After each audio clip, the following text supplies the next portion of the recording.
आजच आपण माननीय महापौर मॅडमच्या हस्ते या एका योजनेचं उद्घाटन केलंय की आपण काही ज्या समाजामध्ये पशुंच्या बाबतीमध्ये प्रेम असलेल्या ज्या काही संस्था आहेत त्यांच्या मार्फत आपण आपली जी महानगरपालिकेची जी काही कर्मचारी वर्ग आहेत त्यांना घेऊन आणि ह्या प्रायव्हेट ज्या संस्था आहेत त्यांच्या माध्यमातून आपण आजपासून लसीकरणाचा कार्यक्रम हाती घेतला भटक्या कुत्र्यांचा particularly.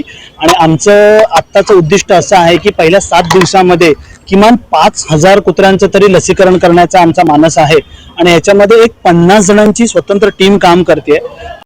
Sponsored by Zeneca Mineral Water Bottle, a creation by Crafted and Company. Authorized distributor Gulfam Sheikh and Sunny Abnave. आणि ही सगळी जण ऑलरेडी ट्रेंड माणसं आहेत वॅक्सिनेशन मध्ये.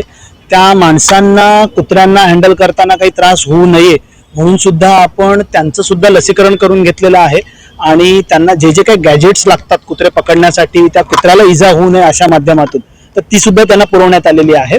आज जवळपास सकाळपासून जे लसीकरण झालंय ते जवळपास 450 कुत्र्यांचं लसीकरण झालेलं आहे आणि हे पर्टिक्युलर वेळेतच लसीकरण करता येतं. म्हणजे एकतर अर्ली खूप मॉर्निंगला किंवा लेट नाईटमध्ये मधल्या वेळेमध्ये कुत्रे लगेच पळून जातात, मग वर्दळीचा रस्ता असेल, गाड्या असतील, त्यांना इजा व्हायची शक्यता असते. म्हणून अशा पर्टिक्युलर वेळेमध्ये आपण करणार आहोत आणि ह्याचा मागचा मानस असाच आहे की आपण हळूहळू त्यांचं लसीकरण करून त्यांच्यामुळे जे कुत्र्यांना किंवा माणसांना कुत्रा चावल्यानंतर जे काय रेबीज होऊ शकतो ते व्हायचं प्रमाण कुठेतरी अगदी अत्यल्प आणि नगण्य असलं पाहिजे. हाच सगळा आपला ह्याच्या मागचा प्रयत्न.